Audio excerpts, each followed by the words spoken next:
Vadodara airport માટે આગામી સમય ખૂબ જ મહત્વપૂર્ણ સાબિત થવાનો છે। વડોદરાના સાંસદ ડોક્ટર હેમાંગ જોશી દ્વારા એરપોર્ટના વિકાસ મુદ્દે આયોજિત ખાસ બેઠક બાદ મોટા નિર્ણયો લેવામાં આવ્યા છે।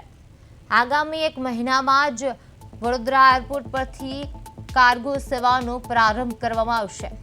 હવા ઉપરાંત શહેરને આંતરરાષ્ટ્રીય ફ્લાઇટ સાથે જોડવા માટેની કવાયત પણ તેજ કરી દેવામાં આવી છે। એરલાઇન્સ કંપનીઓને આકર્ષવા માટે લેન્ડિંગ અને પાર્કિંગ ચાર્જમાં 100% માફી આપવાની જાહેરાત કરવામાં આવી છે।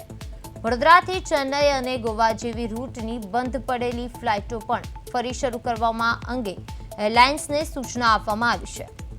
કેન્દ્ર સરકારની મંજૂરી બાદ હવે એરપોર્ટના વિકાસ કાર્યોએ વેગ પકડ્યો છે।